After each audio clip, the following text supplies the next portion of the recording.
Many thanks for this very friendly introduction and for the invitation to speak as a Germanist to a group of historians. I thought I would use the opportunity to try to bring together three projects I'm currently involved in. Until now, they have been running more or less independent from each other, but I would like to link them up in future. I will be very grateful for any suggestions at the end of whether this makes sense and any other feedback you might have. The three projects are all squeezed into the subtitle of my talk, How Nuns, Letters and Reformation Pamphlets Shaped German History and Language. Firstly, the Nuns' letters. This is the edition project with Eva Schlothäuber, who spoke exactly a year ago here at the German Historical Institute, namely to edit 1,800 letters copied into 3 tomes by the nuns of Kloster Lüne. You see this toastboard-like structure, which is an archival volume wrapped with a recycled liturgical manuscript and composed of 35 quires written in great haste by over 20 nuns who were going into the archive of Kloster Lüne. And it's the room in which still the letters are kept today, because in 1525, the Duke Ernst von Braunschweig-Lüneburg, who had studied in Wittenberg, made a first attempt of a hostile takeover of the convent. So this triggered this documentation process to show that the nuns had always been independent, both economically and perhaps even more importantly, spiritually. So nothing for him to conduct. The whole standoff went on for over 50 years, but they were successful insofar that they are still there, the letters are still there, and they are the unique combination of Protestant Benedictines in charge of 1,000 years of history. And so our edition tries to document the background of this collaborative medieval project through a collaborative edition. You see here the first meeting of the work group in the old library of St. Edmund Hall. And actually, Eva Schlothäuber and I met because we were both part of the same graduate school in Göttingen, Kirche und Gesellschaft des 15. und 16. Jahrhunderts, Church and Society of the 15th and 16th century. And after both going very different ways, me going back to the 11th century, Eva working on Bohemian material, we both ended up again at our doctoral projects with working on this Northern German network of nuns. The first volume is now out, so this is the one which you see in the toast here, now in 1,000 pages, open access as well, with Mohr Siebeck. And we are currently working on the second volume, which now takes us into the real-time Reformation history and how the nuns are arguing back and forth with the Duke, with the town council, and also lobbying work. And that's, for me, the most fascinating, the lobbying work between the nuns in 3 distinct registers. So they are writing a very learned Latin, which was the language they had been educated in. There were at least 8 obligatory years of schooling in the convent, so they are able to write letters to the bishop or to the Pope, even in exemplary Latin, because they had to do actually school exercises in writing prose composition, as our students of German still have to do how to write a proper letter, so they had learned to do that in Latin. But they also write very competent business letters in Low German, the language of the Hanseatic League, so circulating across this whole northern German area, but also letters of consolation to their families, letters of advice. The nephew has to go to university in Rostock. What should he be told? So not too much money, because otherwise he'll start drinking. Attend good lectures and so on. And the third area, which, as I said, is for me the most fascinating, is the code switching correspondence between the nuns who are writing in the language they were conversing in, namely switching between German syntax and Latin technical terms and vice versa. And this is something, an insight into the everyday world of spoken communication, which otherwise we don't have really for the Middle Ages. The only parallel example I know are the table talks by Martin Luther, which were noted down by his students. Since he had already got celebrity status, they are trying to note down exactly how he's switching between Latin and German. And there we can see that this, what the nuns were writing, was probably the normal way of communication. So this is the first project and the most intense work I'm doing. But this has been accompanied since 2017 by the attempt to make better known the collection of Reformation pamphlets in the Modern Languages Library in Oxford, the Taylor Institution Library, which holds an astonishing collection of original pamphlets, mainly bought by Friedrich Max Müller in the 19th century, who came over from Germany as professor of comparative philology and German. And he was appalled at the state of theology in Oxford. The Oxford movement, he said, was mere millinery, only interested in vestments and how to bow to the altar. So he sent his librarian, Heinrich Krebs, to buy duplicates from Heidelberg University Library of Reformation pamphlets to start a Reformation 2.0 in Oxford, which wasn't quite successful, but we tried to, they are still obsessed with vestments, at least the Anglo-Catholic crowd in Oxford. But in a way, we tried with publishing these pamphlets in sync with the process of the Reformation. So we started with the publication of the 95 Theses.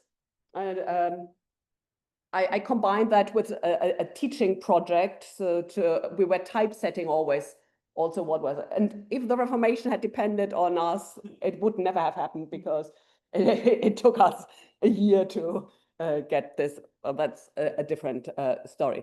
So we then published in sequence in 2018 the Sermon von Ablass und Gnade, which is the German version of the 95 Theses. So then in 2020 von der Freiheit eines Christenmenschen on Christian liberty. or Christian freedom. And this has allowed me really to see also to a little bit into the mechanics of how the success of the Reformation publishing worked, because you can see Luther experimenting with the format of the printed pamphlet. So the first pamphlets don't have proper title pages. They are without a clear argument. And then he gets better and better in targeting the audience, and also employing the media. So woodcuts, such as the ones for the Passional Christi und Antichristi, where he juxtaposes always what Christ does and what the Antichrist, namely the Pope, does. And so currently we have arrived in 1525, and Linda Roper and I are planning to publish An die Versammlung, which is the title page I just showed. We are slightly behind with that, so this year will come out first Wieder die mörderischen und räuberischen Rotten der Bauern, Luther's acerbic attack of the peasants, and then the pro-peasant pamphlet will come spring next year. And the third project is on the surface completely different, namely to write a trade book on the cultural history of the German language. Together with Horst Simon, who was here in London at KCL as Professor of Historical Linguistics. We've just worked out our grober Fahrplan, the more or less chapter outline. The first chapter, disarmingly simply asking, what is German? It's easy to ask, not quite as easy to answer. But we are also gathering material for the chapters on media change, on the role of religion, on multilingualism, and gendered language. And for all of this, the 16th century is a key period. I put here up the title page of an open letter on translation, which has been a set text for studying German in Oxford since 1917, so the 400th anniversary of the Reformation. But we want to embed the contribution made by Luther and his Bible translation in a wider narrative, which turns the simplistic Luther invented the modern German language, which you can still encounter in popular accounts of Germany, into a broad view of the societal, linguistic, technical, and religious changes which facilitated the development of modern German society and language. Hence my title, 1525 and all that, to bring all these three projects together. So wish me luck. 1525 was a highly dramatic year in German history. The Peasants' War swept through southern and eastern Germany, devastating castles and monasteries, and leaving thousands of slaughtered peasants in its wake. Meanwhile, as I mentioned, on a smaller scale in northern Germany, the nuns and the territory of Braunschweig-Lüneburg staged a standoff with the Duke, half-mockingly later called the Nonnenkrieg, Nuns' War. The title page of one of the few pro-peasant pamphlets of that year, here the An die Versammlung Gemeiner Bauernschaft, to the assembly of the common peasantry,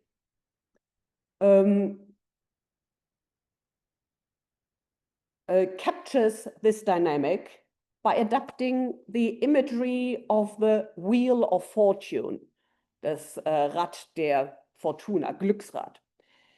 To understand the Bildwitz, the witty staging of this particular woodcut, I will first go back into the medieval tradition of the Wheel of Fortune, and then I will follow year by year the development of Reformation pamphlets from 1517, because I would argue that this 1525 publication amalgamates all the tactics and techniques developed by the Protestant side in doing an impactful statement.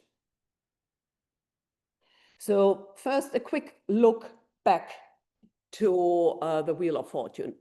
Although the tradition goes back to antiquity, the most famous depiction of the wheel is that now bound as the first folio of the Carmina Burana, a 13th century, circa 1230, collection of Latin and German songs.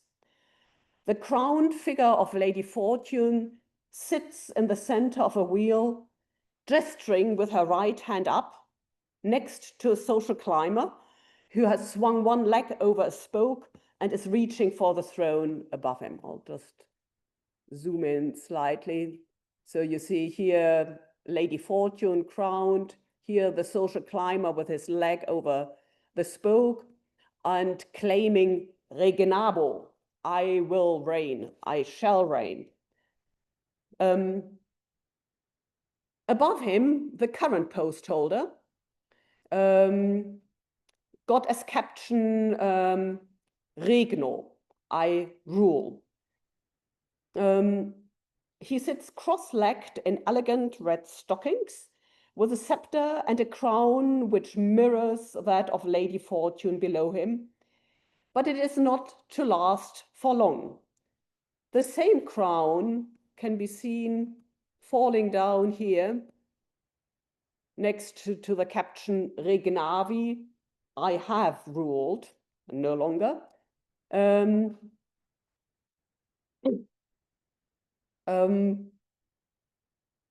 So the same crown is seen as falling from his head, the ermine covered cloak billowing out behind him, not buffering his fall from the height, but rather exposing his bare legs. Finally, below the wheel, as if having rolled over by fate, a wild hair figure with fingers which have lost their grip and going, so kind of scratched out, everything is wild flying. Going below the frame, clad in a simple short tunic like that of a peasant, and the caption, Sum sine regno, I'm without rule. The songs around the miniature underline the message. You might have it in your ear from the Karl Orff setting. O fortuna velut luna statu variabilis semper crescis aut decrescis. So, O fortune, like the moon in a variable state, always waxing and waning. Or in one of my favorite poems by Gottfried von Straßburg, I had to get in some Middle German, it's Gelücke, das gart wunderlichen an und abbe, man findet es viel lichter, Dannemanns behabbe. Freude geht den Schmerzen, dass wir ahnes wäre sin, des Liebes und des Herzen, man findet das gläsine Gelücke, das hat kranke Feste. Sven es ist unter Augensbild und schienet allerbeste, so brichet es viel Licht in kleine Stücke. But to return to the woodcuts 200 years later and how it transposes this tradition into the heated situation of 1525. This is a woodcut produced in an anonymous workshop in Nuremberg. The city, which in the 1520s boasted the best woodcut artists probably in the world, in the circle around Albrecht Dürer, most of them published by Hieronymus Hölzel, a printer who specialized in high-quality illustrated text and was at the forefront of the Reformation Party in Nuremberg. He had published the only surviving poster version of Martin Luther's 95 Theses in 1517, and then anonymously in 1524, the local intervention by Hans Sachs, and even more dangerously, the more radical side of the Reformation, Andreas Bodenstein, genannt Karlstadt, and Thomas Münzer. His workshop was searched and he was arrested. So he is leaning out of the window with this woodcut in a city that was notorious for its suspicious town council, who would stop anything that looked remotely rebellious. So Hans Sachs also had to come to the town council and justify his publications.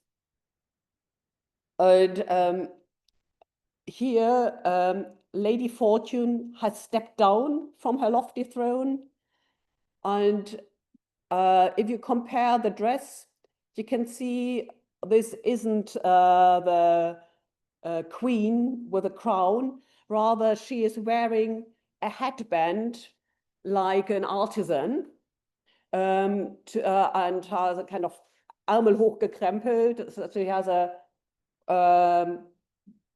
workman's dress, which is and most tellingly, if you compare her shoes with that of the peasants behind her, you see she's wearing the Bundschuh, so the nestled shoes typical for the peasants. So she is taking sides, Fortune, and is actively turning the wheel so that falling down from the top is now the Pope, his tiara, the triple crown, pointing to the next in line, who's already even going further down, a cardinal. And behind that, you see this clam-like shape of the mitre of a bishop. And it uses the visual language developed for graphic novel style woodcuts, namely that the good people approach from left to right. Here the He Powersmann, Gut Christen, here the peasant man, a good Christian, while on the other side approaching against the reading direction of the direction in which you would read the pamphlet are the Romanisten und Sophisten, which is a formulation which had been popularized via Luther, then through Hans Sachs. So I'm now going through these the developments of Reformation pamphlets, which led to this 1525 publication, namely starting with Luther realizing that he could reach a much wider audience than with a Latin 95 theses, which were only accessible to an academic public, through putting it into a sermon. And so when we edit these pamphlets, we always reconstruct the original page. So the sermon von dem Ablass und Gnade fits just on an A3 sheet, folded twice to form a little booklet which you can pick up for the cost of a coffee to go, more or less. So it's really affordable. And we can tell that this sold like hot cake because we have 10 surviving copies of this particular edition, which was printed in Basel. And all 10 copies have the identical backside. So these 4 pages are identical, while there exist 2 versions of the front cover. And the explanation for that is that the printer Pamphilius Gengenbach printed, let's say, 100 copies of the front page. Then he put into the press the backside, while the second apprentice was already starting to diss the front page. But while he was printing the backside, they must have realized they could sell much more than they had originally printed of the front cover. So they kept printing and printing and printing, let's say 300 copies. So in great haste, they had to reassemble the front page to print the other 200 pages. So reconstructing a material object like that gives you an insight into the pace with which things were happening. And you can see here in the German formulation of the thesis how Luther ramps up his rhetoric and how he particularly uses idiomatic formulations. And that's something that's different from previous translations, which had been mainly to make the Latin accessible, not to produce a freestanding German version. Hier, zum 20. Ob etlich mich nu wohl ein Ketzer schelten, den solch Wahrheit sehr schädlich ist im Kasten, so acht ich doch solch Geplärre nicht groß. Sinte mal das nicht tun, dann etlich finster Gehirne, die Biblien nie gerochen, die christliche Lehrer nie gelesen, ihr Eigenlehrer nie verstanden, sondern in ihren löchrichten und zerrissenen Opinien viel nah verwesen. Dann hätten sie die verstanden, so wüssten sie, dass sie niemand sollten lästern, unverhört und unüberwunden. Doch Gott geb ihnen und uns rechten Sinn. Amen. So this is really developing a German rhetoric that is punchy and outgoing. Then the big moment for Luther was 1 year later, when he started changing his name from signing as Luder, which was the family name, to signing it as Luther with a TH. And as Karl Stackmann and Bernd Möller found out by looking at all the letters he signed during that period, it was because he wanted to signal the importance of freedom, the concept of freedom. So in Greek, eleuterios, the free person, written, spelled with a TH, then is back translated into his pseudo-etymology for the name Luther with a TH. And that then leads to the pamphlet on Christian freedom, with the opening statement: Ein Christenmensch ist ein freier Herr über alle Ding und niemand untertan. Ein Christenmensch ist ein dienstbar Knecht aller Ding und jedermann untertan. I haven't put in the translation, but you can read it in our edition of that pamphlet. So a Christian person is a free lord over everything and under nobody, but at the same time, any Christians are in servitude to everybody, and everybody dienstbar, have to serve. I should have looked it up, probably. And this was then immediately picked up by his enemies and said, if you claim that, everybody will read this as propagating not spiritual freedom, but actual freedom. So you have here the answer by Thomas Murner about the Lutheran fool, where he shows the Landsknecht, the mercenary, with a banner of freedom. And that is actually, so then also the figure employed by the peasants as the positive marching ahead of the freedom. The other influence also on the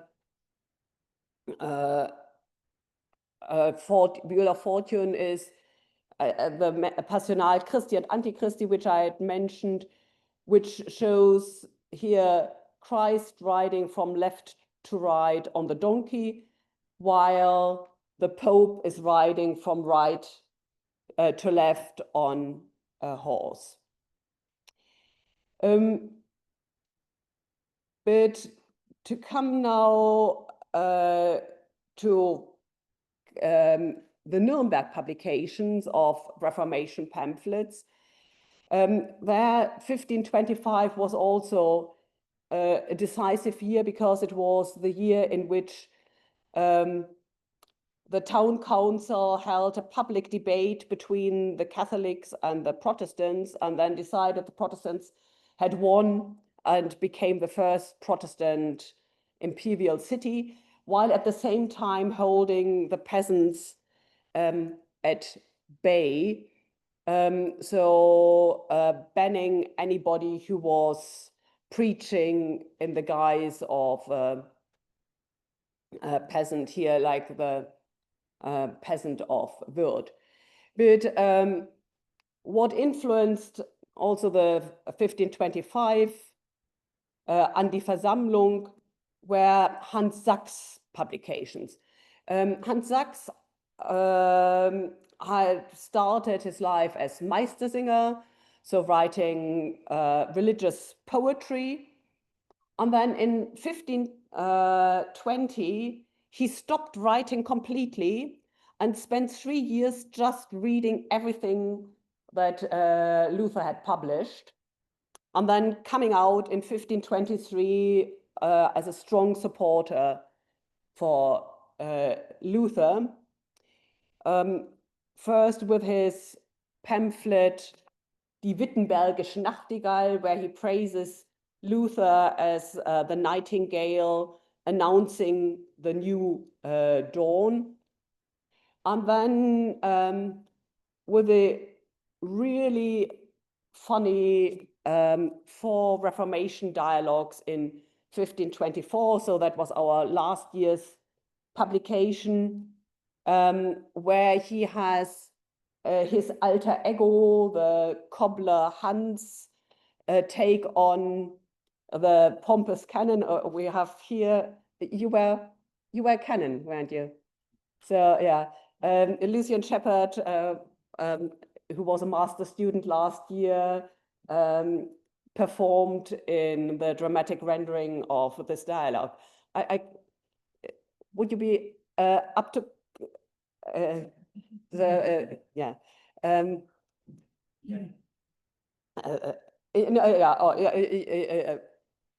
Come round so that you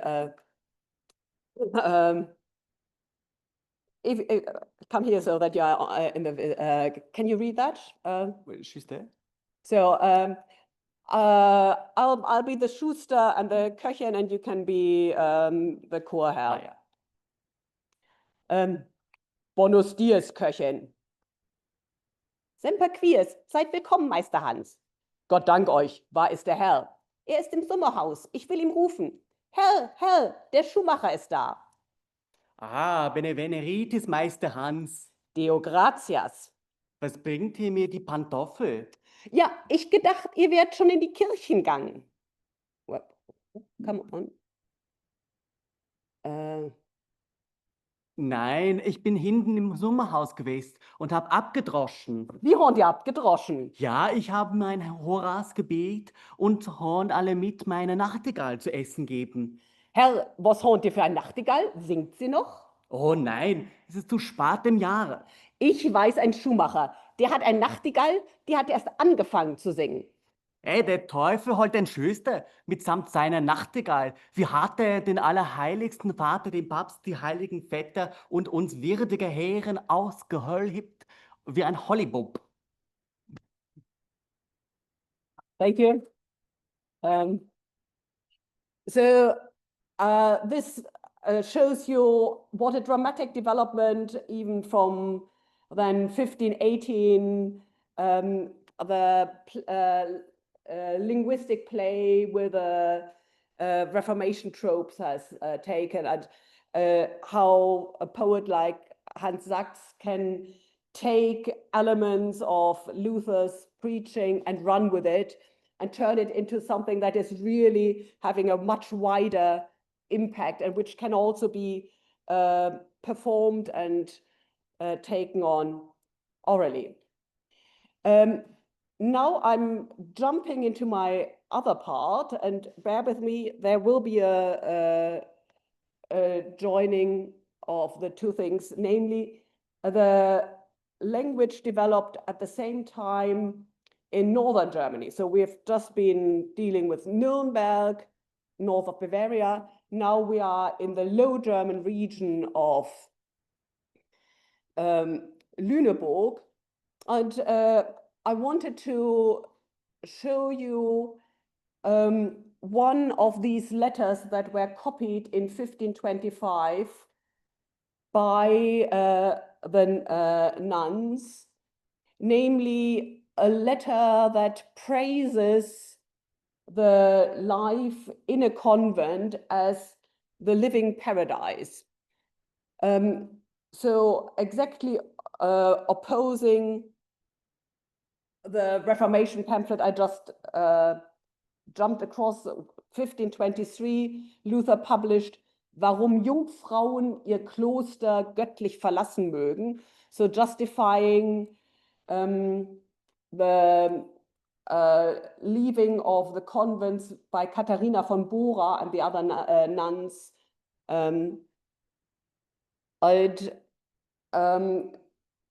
claiming that convents were just institutes of oppression and to keep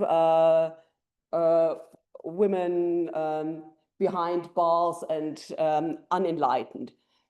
And so this is the view from the inside now, from the nuns, or in this case, from a young girl who had just entered the convent and is dictating a letter because she hasn't yet acquired enough Latin to write herself. Anna van der Molen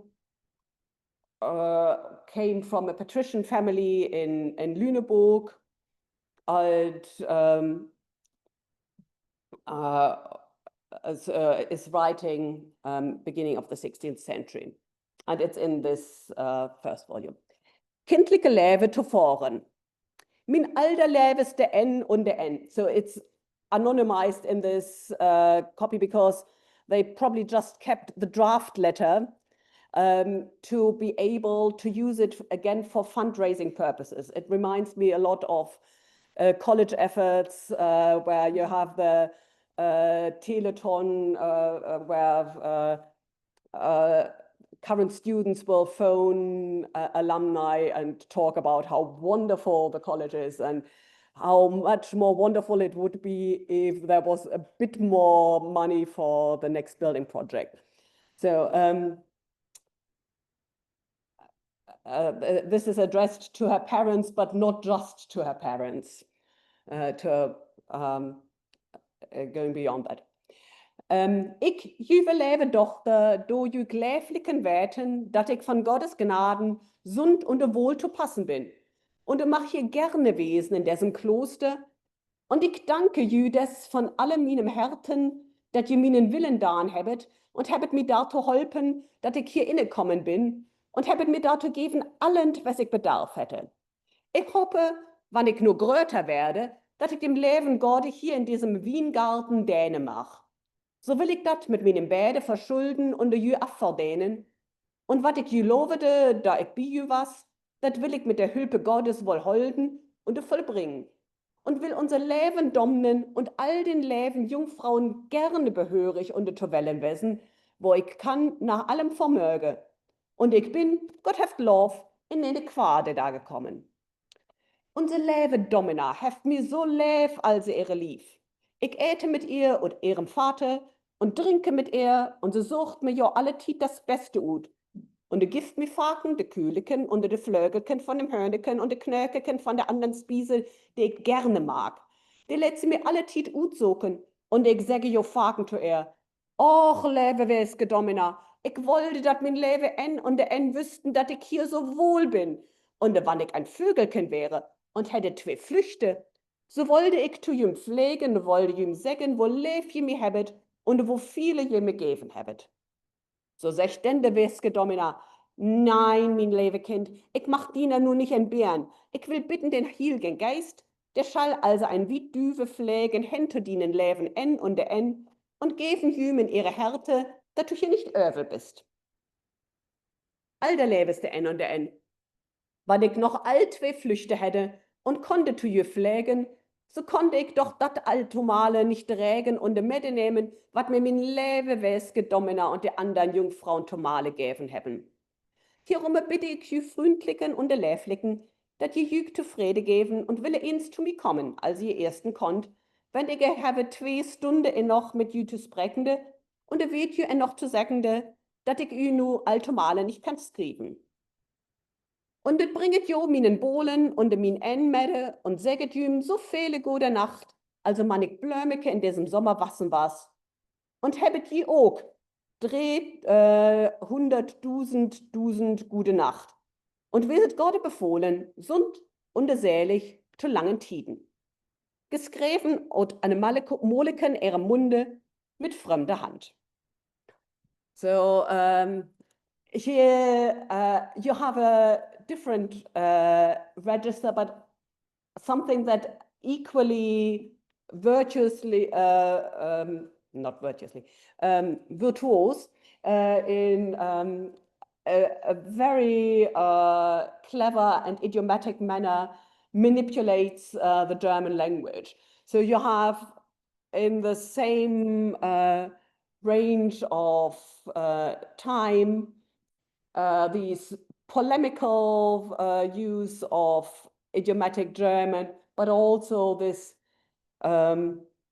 use of a language of intimacy to convey a message.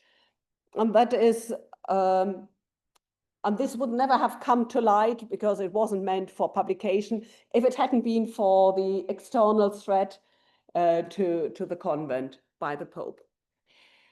The third example of text I want to show you is the one where I considered using the piano, but I'll just do it now from the lectern.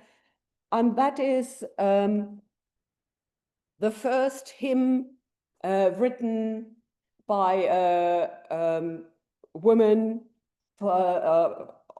for any hymn book. And the hymn writer is a former nun, Elisabeth von Meseritz, who then who had heard Johannes Bugenhagen preach in her convent near Riga and decided to go to Wittenberg and study theology there and join the circle around Luther in 1522.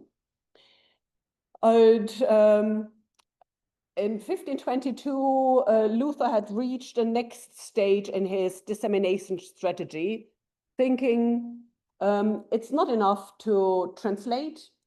You also have to reach those who can't read German, but who can listen to a tune and pick it up.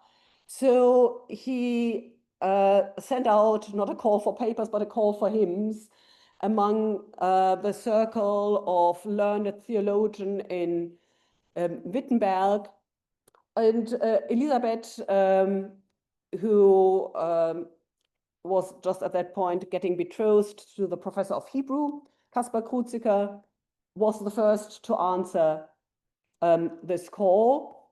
And her hymn was then published in the first version in 1524 and in Nuremberg by Hans Helgot, another pro-Reformation publisher, in 1525. So here you have a convergence of the Reformation rhetoric and the training that she as a nun had. And I find this hymn, which is still in the Evangelisches Gesangbuch as a song for Epiphany, an absolutely fascinating example of how this fusion of the language of mysticism developed in female communities in the Middle Ages is now fused with a rhetoric of a theology of grace developed in Wittenberg. She also wrote the tune for it, or rather adapted an existing tune from a love song in a dance book, the Lochamer Liederbuch, which praises the joy that a loving, minnigliches Weib is a lovely woman is giving the singer. And she turns that into the joy of loving Christ as to whom she had been betrothed as a nun with a at her profess, and picking up the language of the sweetness of Christ's being. So I'll sing you the last text example for the cultural history of the German language. Oh, and she composes it in the form of a canzone. So the structure is a first part A, which is repeated, and then you have an Abgesang, and typically you have the most important and highest notes in the first line after the two opening Stollen, and then you have a closing cadenza that picks up the cadenza of the first part. And listen out to where the highest note here is. Grüß der einig Gott, Sohn, Vaters in Ewigkeit, aus seinem Herzen entsprossen, gleich wie geschrieben steht. Ist der Morgensterne, sein Glänze streckt der Ferne, für anderen Sternen klar. So she has Christ rising as the morning star in the Abgesang.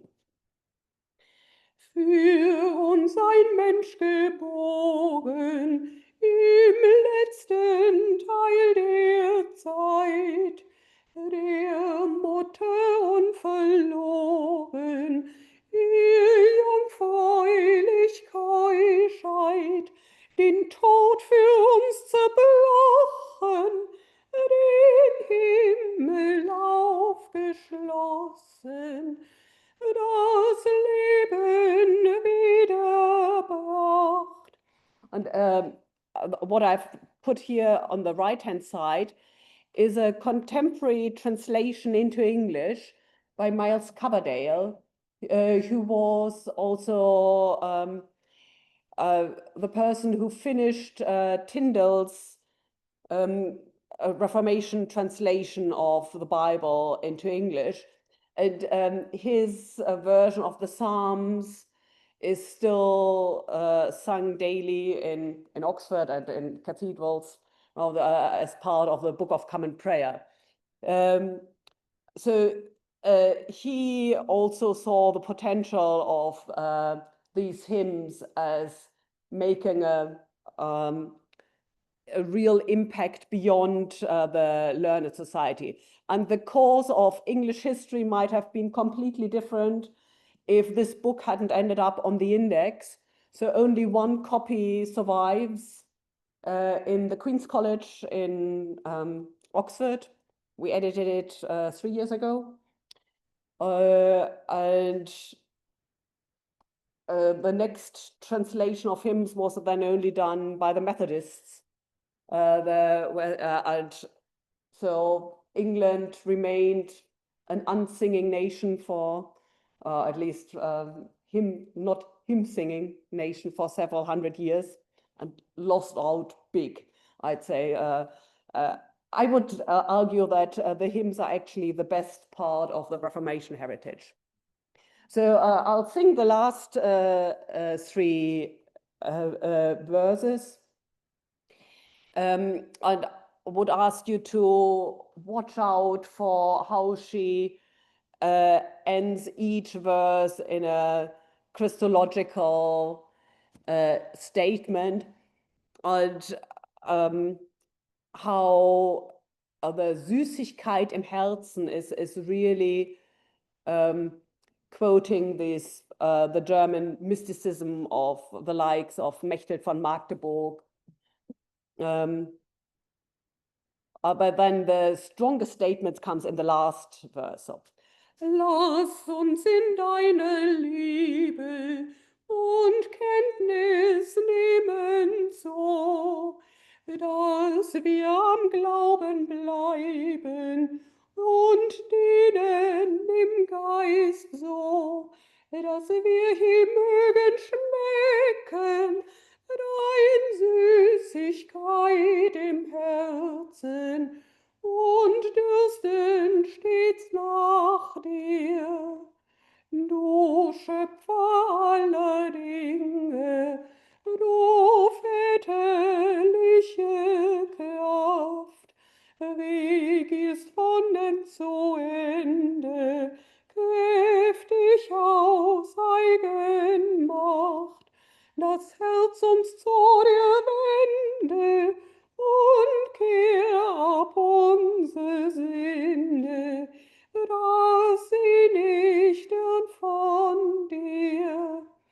Ertöt uns durch dein Güte, erweck uns durch dein Gnad, den alten Menschen kränke, dass der neu leben mag, wohl hier auf dieser Erden den Sinn und all Begehren und Gedanken hat zu dir.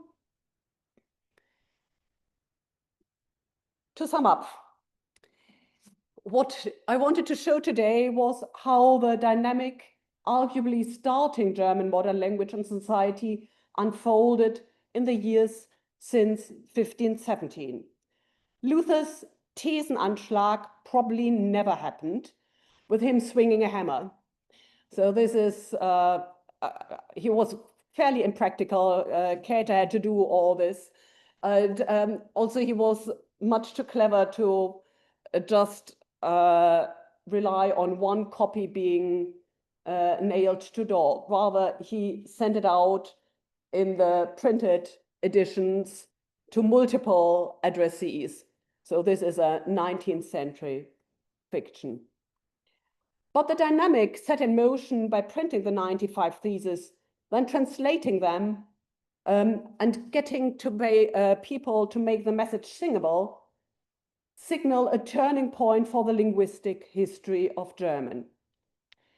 It is not the big national hero Martin Luther inventing the modern German language. He himself is a product of the debates conducted in civic and religious communities. Luther, as a mover and shaker and as the tech-savvy representative of printing's Generation X, prompt other voices to emerge. The Reformation pamphlets beyond Martin Luther's own works and the letters in which the nuns express their struggle mark a widening of the groups who have access to the means of communication. Previously unheard or overheard voices give us a polyphonic soundscape of the Reformation debate with new phrases, registers, and use of language that shape the debates over the following centuries. The examples of writing I've been presenting to you today are not in themselves revolutionary. They have existed in the private sphere before that. What happens is that the new developments, technological, political, religiously, afford them the opportunity to rise beyond the closed circles of Nuremberg artisans, of local debates about governance, and outside of the convent walls of monastic communities to become public statements. As such, they document the richness and variety of the linguistic landscape of early 16th century Germany. Thank you.